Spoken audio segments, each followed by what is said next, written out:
히브리서 13장 1절로 8절까지 우리 함께 합독하십니다. 시작. 형제 사랑하기를 계속하고 손님 대접하기를 잊지 말라. 이로써 부지 중에 천사들을 대접한 이들이 있었느니라. 자기도 함께 갇힌 것 같이 갇힌 자를 생각하고 자기도 몸을 가졌은즉 학대받는 자를 생각하라.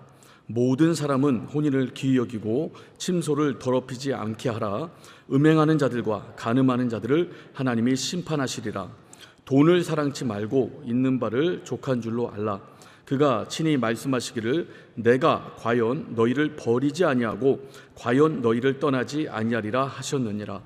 그러므로 우리가 담대히 가로되 주는 나를 돕는 자시니 내가 무서워 아니하겠노라. 사람이 내게 어찌하리요 하노라. 하나님의 말씀을 너희에게 이르고 너희를 인도하던 자들을 생각하며 저희 행실의 종말을 주의하여 보고 저희 믿음을 본받으라.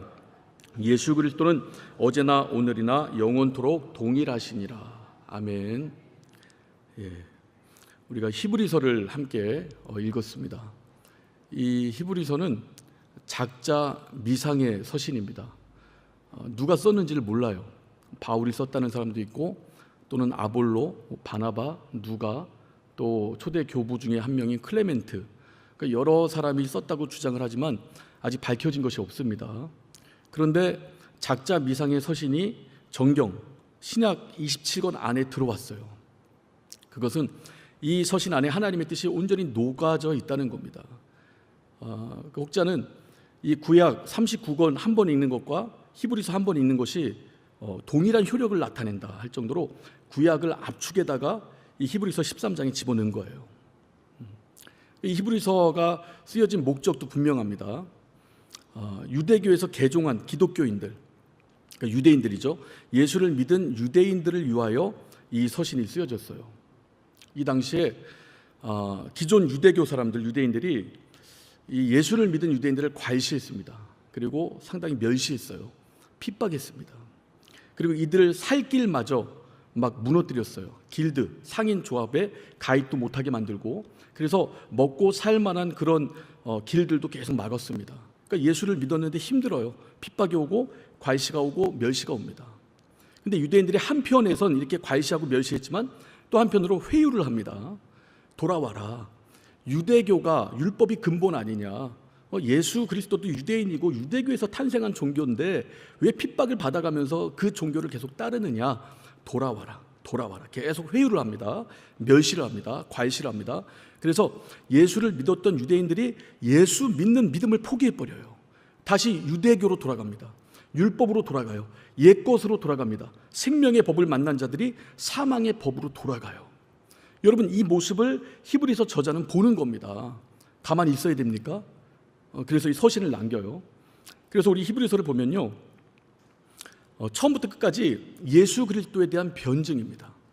예수 그리스도에 대한 변호예요. 1장부터 10장까지 예수 그리스도가 누구시냐? 예수 그리스도는 하나님의 아들이시다. 너희들이 그렇게 숭상하고 좋아하는 천사, 그는 하나님 부르시는 종인데 예수 그리스도는 하나님의 아들이시다. 천사와 예수 그리스도를 비교합니다. 또 너희들 율법 좋아하지. 율법을 준 모세 상당히 위대한 인물로 여기지. 이 모세는 하나님 집의 사환이야. 예수 그리스도는 누구냐? 하나님의 아들이시다. 이 모세와 예수를 비교해요. 또 너희들 대제사장 존경하지. 여러분, 이 시대에는요, 기름 부음 받은 자가 없어요. 왕도 끊겨졌고 선지자도 없습니다. 그러니까 오로지 대제사장들만 있어요. 그래서 엄청나게 대우를 받고 우대를 받았습니다. 이 대제사장으로 대표되는 아론, 그러니까 아론의 반차를 쫓아 대제사장들이 계속 생겨나죠. 근데 이들은 자기 죄를 위해서도 제사를 지내야 돼요. 또 이들이 지내는 제사는 영원한 제사가 되지 못합니다. 한 해 동안, 그러니까 매해 같은 제사를 동일하게 계속 지내야 돼요. 그런데 우리 주 예수 그리스도는 아론의 반차를 쫓아오신 분이 아니고 멜기세덱의 반차를 쫓아오신 분이다. 그 멜기세덱은 누구냐? 시작도 없고 끝도 없다. 아비도 없고 어미도 없다. 시작한 날이 없고 또 끝나는 날이 없어요. 그래서 하나님의 아들을 방불케 하는 자다. 이 멜기세덱의 반차를 쫓아온 이 예수 그리스도는 영원한 대제사장이고 죄가 없는 분이다. 그래서 이분이 자기 몸을 화목제물로 드리고 제사를 드릴 때, 우리 죄를 이분이 짊어지고 제사를 드릴 때 그 제사는 해마다 동일한 제사를 같이 드려야 되는 것이 아니고 단번에 완전한 제사가 드려진다. 이 예수 그리스도가 완전한 대제사장이다. 이렇게 예수와 대제사장을 비교합니다. 그리고 성전에 대해 말해요. 성전과 성전에서 드려지는 모든 제사들, 이 모든 것들도 예수 그리스도에 대한 예표요, 모형이요, 실상이다. 예수 그리스도는 어제나 오늘이나 영원토록 동일하신 분으로 모든 것을 완전케 한 분이고 이분 안에 생명이 있다. 그런데 너희가 어떻게 예수를 떠나느냐? 이렇게 하나님의 아들을 밟고 은혜의 성령을 욕되게 여기고 또 예수의 그리스도의 피를 부정한 것을 여기는 자는 하나님의 손에 빠져들어간다. 끝날에 심판을 면치 못한다. 이렇게 정확한 사실을 알려주면서 예수 그리스도를 떠나지 못하도록 예수 그리스도 안에 있도록 계속 권면합니다. 그리고 11장에 가서 16명의 선지자들의 이름을 농명해요. 이들은 믿음을 따라 승리했다. 또 이들은 믿음 때문에 순교까지 했다. 그래서 이들은 세상이 감당치 못하는 믿음을 가진 사람들이다. 근데 이들의 특징이 있는데, 이들은 그 당대에 하나님의 증거를 받지만 약속을 받지 못한 자들이다. 그러니까 메시아에 대해서 예언도 했어요. 메시아를 앙망했습니다. 그러나 보지 못했어요. 그런데 이 시대에 히브리서가 쓰여지는 이 시대에 예수를 믿은 유대인들은 이미 메시아가 온 걸 봤다 이 말이에요. 메시아 실상을 경험했습니다. 예수 그리스도를 만난 거예요. 그러니까 그 믿음의 선진들이 16명, 또한 구름과 같이 허다한 증인들이 하나님의 증거를 받지만 약속을 받지 못하고도 믿음을 지켰는데, 너희는 실상 되시는 메시아 되신 예수를 만났는데 어찌하여 이 믿음을 떠나느냐? 예수 그리스도만이 생명이다. 똑똑히 붙들어라. 확실히 붙들어라. 예수 외에는 너희에게 구원의 이름이 없다. 이것이 히브리서 1장부터 11장까지의 대략적인 내용입니다. 그리고 12장과 13장에는 그러면 예수를 믿은 사람들은 어떤 삶을 살아야 되는가, 어떻게 살아야 되는가, 그리고 오늘 우리가 읽은 히브리서 13장 1절부터 8절까지는 특별히 두 부분으로 나뉘어져 있습니다. 먼저는 사랑을 말하고 있어요. 하나님께 받은 사랑을 어떻게 흘려보낼 것인가, 또 두 번째로 거룩해야 된다라는 사실을 말하고 있습니다. 그리고 마지막으로 8절 보면 예수 그리스도는 어제나 오늘이나 영원토록 동일하시다 이렇게 말하고 있어요. 여러분, 교회는요 예수 그리스도가 머리십니다. 그렇죠? 그래서 교회는 땅에 있지만 하늘 기관이에요. 그래서 교회는요 예수 그리스도가 머리된 기관으로서 거룩함과 하나님의 사랑을 동시에 갖고 있어야 되는 기관이에요. 그러니까 거룩함만 있어도 안 되고요, 하나님의 사랑만 우리는 주장창 말을 해도 안 됩니다. 거룩함과 하나님의 사랑이 공존하는 기관이 교회입니다. 만약에 예를 들어 우리는 사랑이 필요 없어, 우리는 거룩함만 유지할래. 여러분, 거룩함만 쫓아가면요 상당히 폐쇄적인 집단이 돼요. 또 정말 이렇게 답답한 집단이 됩니다. 아주 고루한 집단이 돼요. 이렇게 세상과 담을 쌓습니다. 이 세상과 단절이 된다 이 말이에요. 근데 예수님은 뭐라고 말씀하셨어요? 세상으로 나아가라. 세상에 나가서 빛과 소금의 역할을 해라.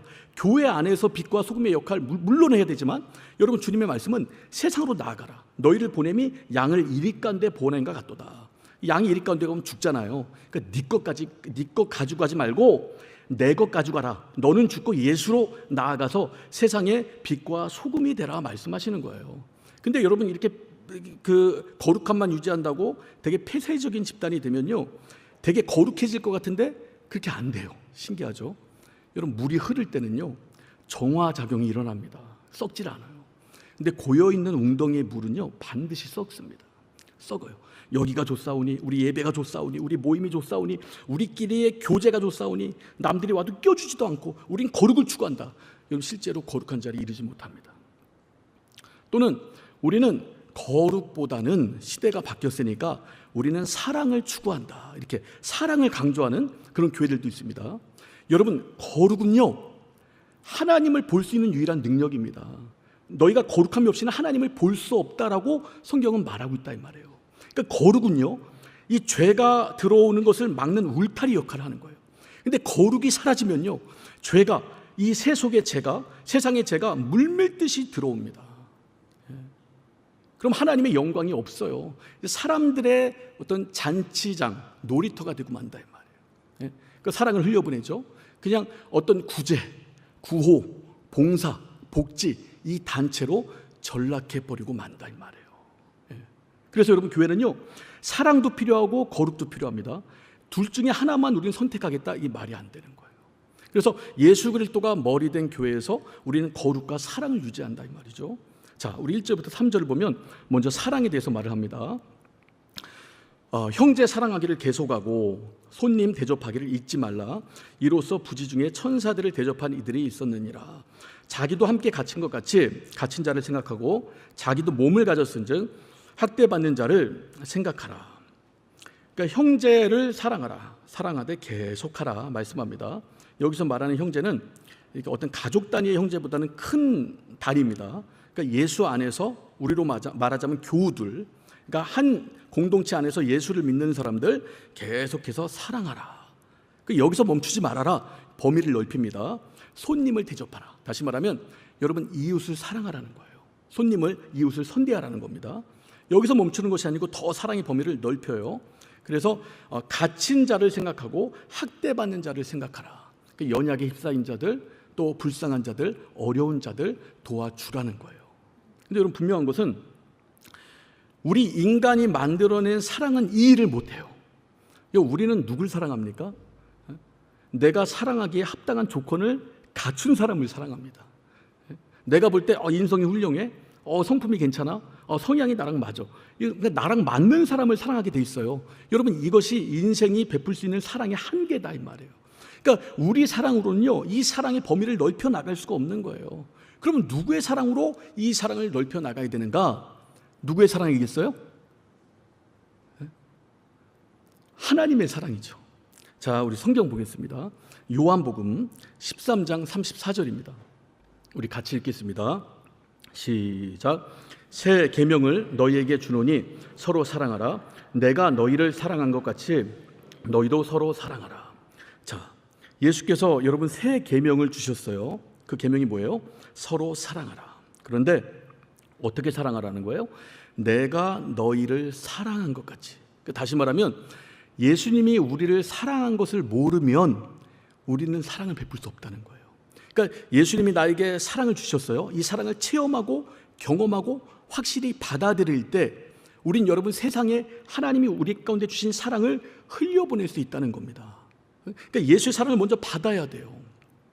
자, 예수께서 잡히시던 밤에 성만찬을 하시죠. 그리고 그때 새 언약을 주십니다. 내 피를 받아 마셔라. 내 살을 받아 먹어라. 내 피는 너에게 생명을 주고 내 살은 너에게 양식이 된다. 요한복음에 이렇게 기록되어 있죠.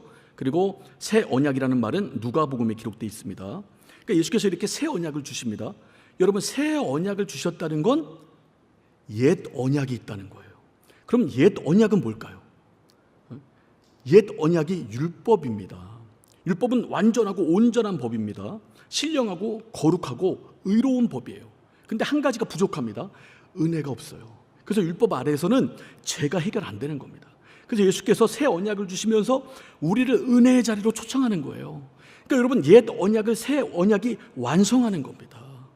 예수의 은혜 가운데서 그 피로 말미암아, 주의 죽으심으로 말미암아, 주의 살과 피로 말미암아 우리가 사는, 정말 살아나는 것을 경험한다 이 말이에요. 그 은혜를 받은 우리에게 여러분, 은혜를 통해서 뭐가 같이 흘러와요? 비로소 하나님의 사랑이 흘러오는 거예요. 여러분, 율법에도요, 내 몸과 마음과 뜻을 다하여 하나님을 사랑하라 계명이 있어요.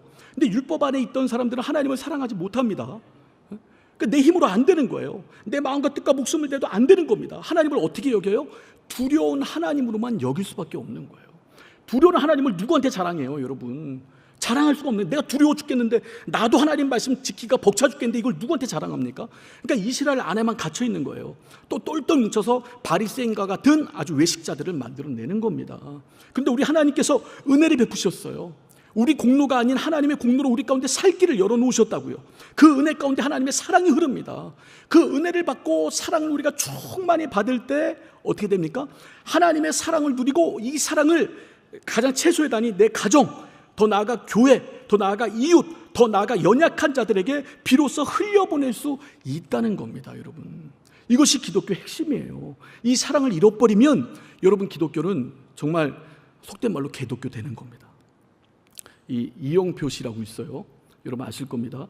2002년 월드컵의 주역이죠. 스타입니다. 이분이 예수를 잘 믿어요. 그래서 선수들 사이에서도 전도사라는 별칭이 있을 정도로 전도를 많이 했습니다. 지금도 막 교회 다니면서 간증을 하는데, 이분이 처음부터 기독교에 우호적이었던 사람이 아니에요. 기독교를 싫어했답니다. 기독교는 너무 독선적이야. 왜 신들이 많은데 꼭 예수 믿어야 구원을 받아? 이 의문이 있었던 거예요. 그리고 예수님 말씀에 사랑을 말하고 용서를 말하는데 내 주변에 있는 그리스도인들이 사랑을 말해요, 똑같이. 근데 사랑하지 않아. 용서를 말합니다, 똑같이. 용서하지 않아요. 말로만 사랑하고 말로만 용서해요. 근데 행함 가운데 사랑과 용서가 묻어나질 않아요. 그래서 마음이 더 막혔대요. 자기가 더 빨리 예수를 만날 수 있었는데 이런 분위기, 이런 사람들, 내 주변에 있던 사람들 때문에 예수를 믿긴 믿었지만 많이 늦춰졌다라고 간증하면서 이야기를 하더라고요. 여러분, 이 불신자들은요, 자기 옆에 있는 그리스도인들, 이들이 만나는 예수님의 첫인상이에요. 그러니까 예수를 말합니다. 나 어제 주일날 교회 갔다 왔어.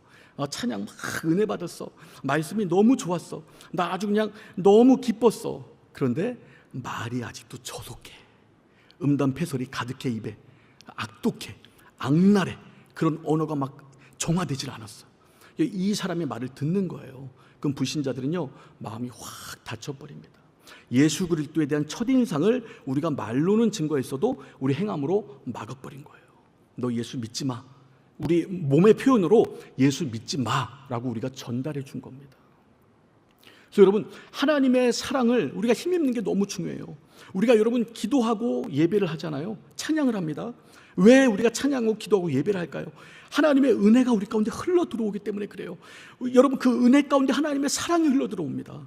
여러분, 사람은요, 하나님의 은혜, 하나님의 사랑 아니면 변하지 않아요. 바뀌질 않습니다. 여러분, 은혜가 나를 바꾸는 거예요. 하나님의 사랑이 나를 바꾸는 겁니다. 여러분, 이렇게 막 기도하면서 그런 분들이 있어요. 나 변했어요. 나 너무 많이 변했어요. 본인 변했다고 자랑을 합니다. 여러분, 본인이 자신이 변한 걸 몰라요. 누가 아느냐? 내 주변에 있는 불신자들이 합니다. 귀신같이 알아요. 야, 저 사람 변했구나. 정말 변했다. 여러분, 예수의 향기는 너무 진합니다. 예수의 향기는요, 숨길 수가 없어요. 변한 사람에게서 막 흘러갑니다. 이 진한 향기에 어떤 세상에 존재하는 어떤 향수보다 진하다 이 말이에요. 그래, 예수 그리스도의 복음 앞에 여러분 무릎 꿇고 주님께 나온다 이 말이죠. 그래서 우리가 하나님의 사랑이 너무 중요합니다. 그러나 내가 만들어낼 수 있는 사랑이 아니에요.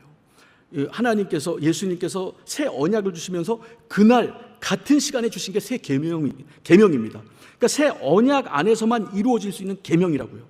하나님의 사랑이 내 안에 흘러 들어와야 이 사랑을 비로소 흘려보낼 수 있는 겁니다. 그 사랑을 하라라고 먼저 권면하고 있고, 자, 우리 4절을 보면, 자, 우리 함께 읽겠습니다. 자, 시작. 모든 사람은 혼인을 기이 여기고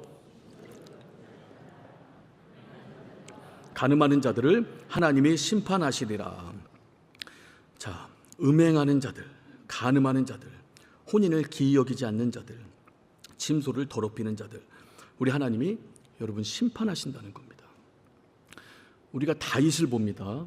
여러분, 다윗은 하나님 마음에 합한 자예요. 하나님께 놀랍게 쓰임 받았던 자입니다. 근데 여러분, 성경을 보면요, 사무엘하 11장 이후로 다윗의 삶이 완전히 곤두박질 칩니다. 그 가정이 망조가 들어요. 다윗 자체가 우울증 안 걸린 게 다행일 것처럼 여러분 그에게 아주 저주스러운 일들이 계속 생깁니다. 여러분, 다윗의 아들이 다윗의 딸을 겁탈해요. 다윗의 아들이 다윗의 아들을 죽여버립니다. 다윗의 아들이 다윗을 죽이겠다고 달려와요. 그리고 결국 그 아들은 다윗의 신하들에게 죽습니다. 한 가문과 한 가정이 여러분 완전히 무너진다 이 말이에요. 그러면 사무엘하 11장에 어떤 사건이 있었기 때문에 그럴까요? 다윗이 밧세바를 범한 사건이 그때 나옵니다. 다윗이요, 밧세바를 범해버려요. 그리고 더 나아가서 완전 범죄를 꿈꾸면서 밧세바의 남편 우리아를 죽여버립니다. 간음죄와 살인죄를 동시에 범해요. 여러분 그 뒤로 다윗의 가정에는 엄청난 우환이 생깁니다. 물론 다윗은 회개해요. 시편 52편을 보면 아주 절절하게 회개를 합니다. 그리고 하나님은 용서하십니다. 그런데 용서한 것과는 별개로 하나님이 징계를 주시는 거예요. 하나님의 심판이 임한다 이 말이에요. 너무나 정말 피할 수 없는, 피하고 싶어도 피할 수 없는 한 가정과 한 가문이 무너지는 심판을 받는 거예요. 네. 여러분, 이 간음죄를 저지른 사람들은요 정말 그 명예가 회복이 안 됩니다. 그리고 이 가문과 가정 전체가, 두 사람이 간음죄를 범했는데 두 가정 전체가 쑥대밭이 돼버려요. 아주 저주받은 가정처럼 돼버립니다. 그래서 여러분 이 간음, 음행, 우리 고린도전서 6장 18절을 보겠습니다. 자, 우리 고린도전서 6장 18절 초반을 보면 음행을 피하라 이렇게 나옵니다. 여러분 성경은요 다른 죄들에 관련돼서는요 죽기까지 싸워라 이렇게 말해요. 벗어나라, 그 죄에서 벗어나라 이렇게 말합니다. 근데 음행은 어떻게 하라는 거예요? 사전에 피해버려라. 왜냐하면 우리가 싸울 성격의 죄가 아니에요. 음행과 싸우면 반드시 집니다. 반드시 먹혀요 여러분. 그래서 피해라 라고 말하는 거예요. 여러분 보디발의 아내가 요셉을 꼬십니다.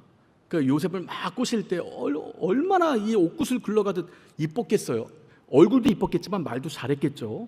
막 꼬시는데 요셉이 어떻게 합니까? 겉옷 조버리고 도망간다 이 말이에요. 요셉이 뭐라고 고백해요? 난 하나님께 득죄하지 않겠다. 뭘 아는 거예요?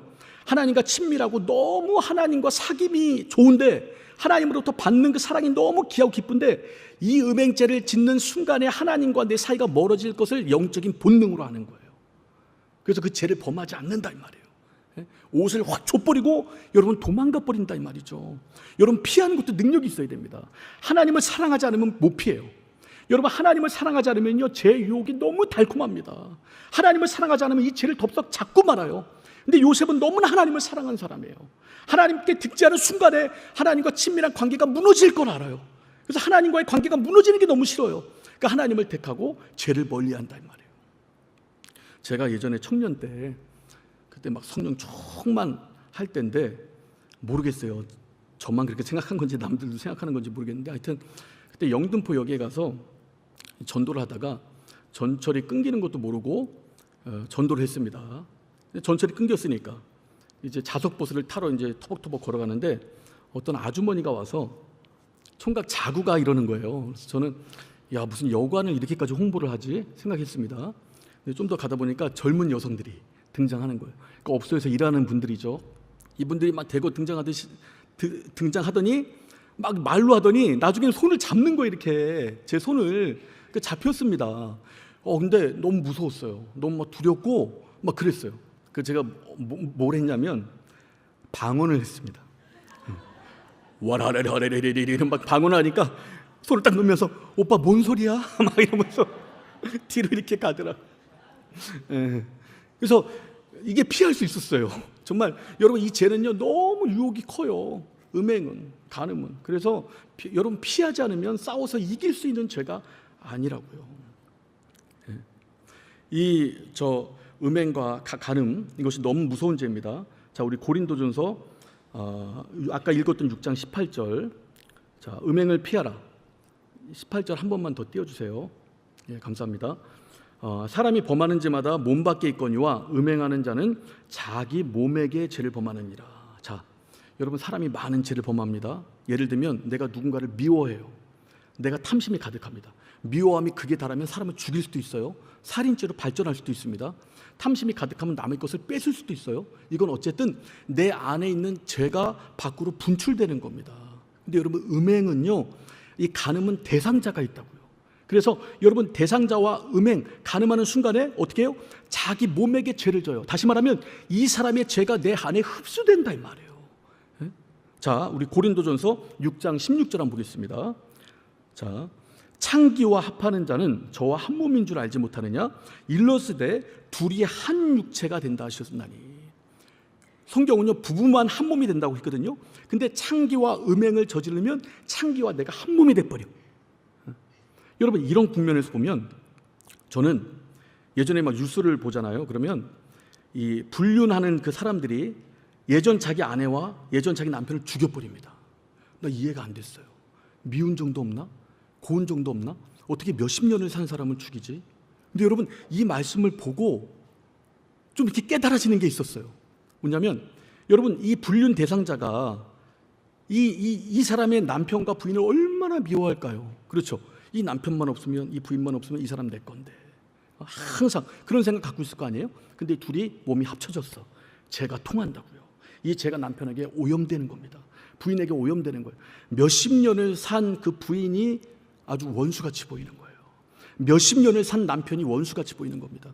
내가 그렇게 사랑했던 아이들, 이들의 미래가 전혀 걱정이 안 돼요. 이 여자만 있으면 되는 거예요. 죄가 섞였거든. 죄가 섞인 거예요. 그러니까 내 가정 돌아볼 여력이 없는 거예요. 여러분, 이 사람만 있으면 돼. 나 죽어도 돼. 그러니까 얼마나 악해지고 얼마나 냉정해집니까, 사람이. 이게 무서운 죄입니다, 여러분. 그래서 음행은 가늠은 피하라 라고 성경은 말하는 거예요. 이것이 거룩을 해치는 거예요. 거룩을 해치는 가장 큰 죄입니다. 그래서 음행, 가늠은 피하라 이렇게 성경은 말하는 거예요.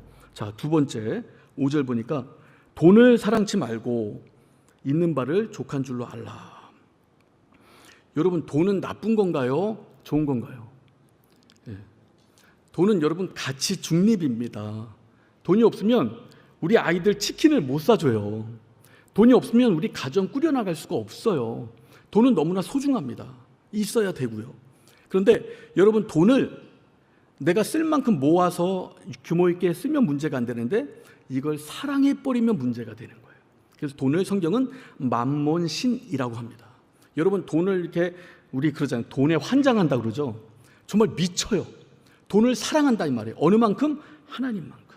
하나님보다 더 중요한 것으로 내 마음의 중심을 차지해버려요. 그 예수님께서 뭐라고 그래요? 재물과 하나님을 겸하여 섬길 수 없다는 거예요. 만몬신이 내 심령을 확 아주 그냥 지배해버립니다. 여러분, 세계를 이끌어가는 상위 이 3%의 부자들이 있어요. 부호들.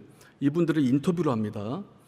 지금 가지고 있는 재산에 만족합니까? 그러니까 수조 달러를 가지고 있는 사람들인데 지금 가지고 있는 재산에 만족합니까? 99%가 만족하지 않다고 말을 해요.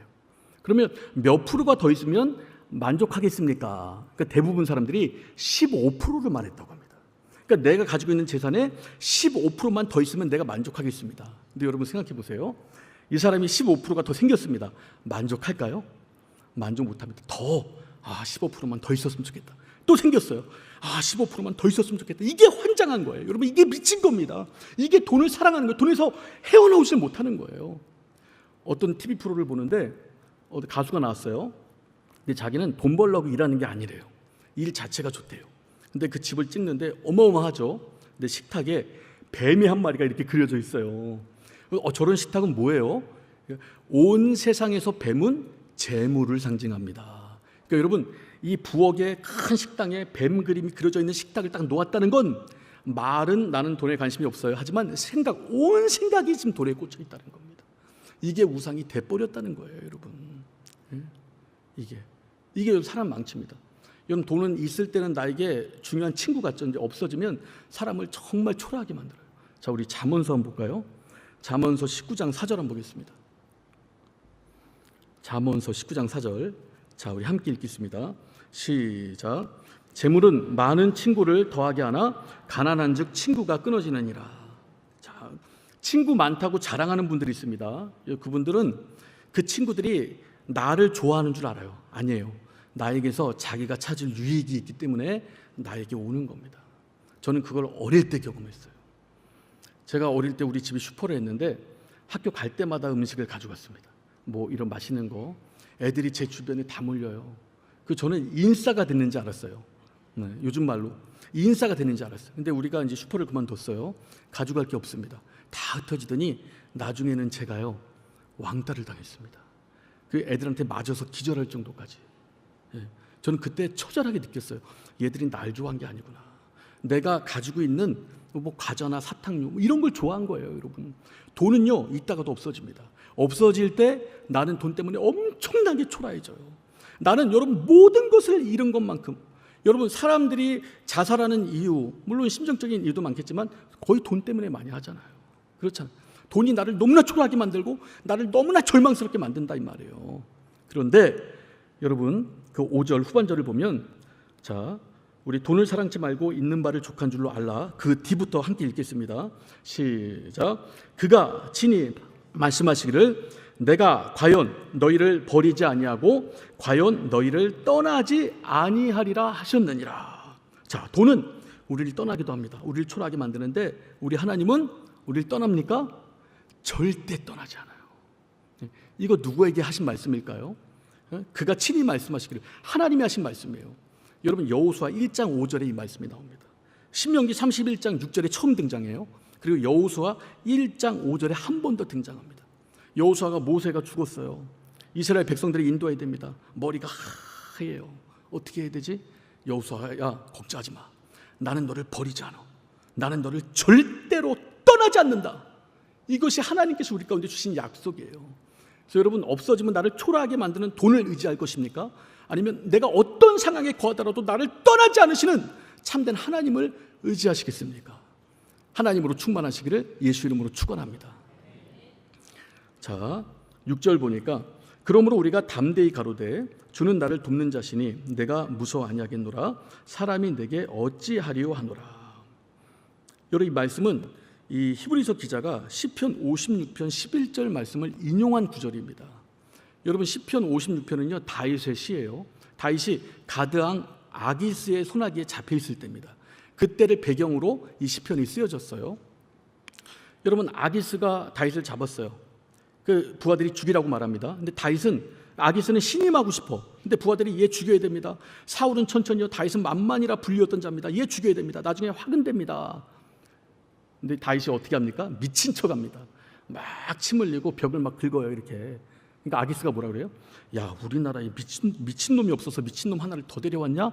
얘 내보내라. 근데 여러분 그때 만약 신하들이 진언을 합니다. 왕이시여 지금 미친 척 하는 거잖아요. 이 상황을 모면하려고 이때 죽여야 됩니다. 아니면 우리에게 큰 화근이 됩니다 라고 한 사람이라도 그런 말을 하고 왕이 마음이 변해서 다윗을 죽였다면 여러분 다윗의 인생 거기서 끝나는 거예요. 그런데 그 왕의 손에서 신하들의 손에서 누가 다윗을 끄집어내신 겁니까? 하나님이 끄집어내셨다고요. 그래서 하나님이 나를 돕는 자시니 사람이 나에게 어찌하리요. 여러분 우리 사람 때문에 힘들잖아요. 사람 때문에 잠 못 자는 겁니다. 사람 때문에 절망하는 거예요. 사람 때문에 공포스러워요. 사람 때문에 사랑이 아니죠. 사람 때문에 두려운 겁니다. 근데 그 사람이 하나님이 나를 돕는데 어찌 하겠냐는 거예요. 이것이 다윗의 큰 믿음이죠 여러분. 이것이 우리의 믿음이 되었으면 좋겠어요. 자 7절 하나님의 말씀을 너희에게 이루고 너희를 인도하던 자들을 생각하며 저희의 행실에 종말을 주의하여 보고 저희 믿음을 본받으라. 2000년 전입니다. 유대인들에게 핍박을 당해요. 예수 믿는 사람들이. 그리고 로마로부터 핍박을 당합니다. 로마 64년에 대화재가 일어나요. 네로가 기독교인들에게 이 화재 범죄자가 기독교인들이다 누명을 씌웁니다. 그리고 66년, 67년 엄청난 핍박의 물결이 막 몰아칩니다. 그때 67년에 베드로, 바울 다 죽어요. 그래서 이때 엄청나게 핍박의 물결이 몰아치는데 히브리서가 언제 쓰여졌느냐? 66년 정도에 쓰여졌다고 말합니다. 그러니까 유대인들에게도 핍박을 당했지만 로마인들에게도 핍박을 당하는 거예요. 기독교인들은 밥이거든요. 그래서 내가 믿음을 잘 갖고 있으면 죽을 수도 있는 거예요. 잡힐 수도 있는 거고 순교할 수도 있는 겁니다. 그런데 끝까지 믿음을 유지하는 그들을 본받으라. 그들 믿음을 본받으라. 배교하지 않고 주님을 의지하는 그들을 본받으라. 이렇게 권면하는 겁니다. 마지막으로 예수 그리스도는 어제나 오늘이나 영원토록 동일하시니라. 이렇게 끝맺음합니다. 그러니까 예수 그리스도가 어제나 오늘이나 영원토록 변하시는 분입니까? 아닙니다. 동일하시는 분이에요. 어떤 목사님이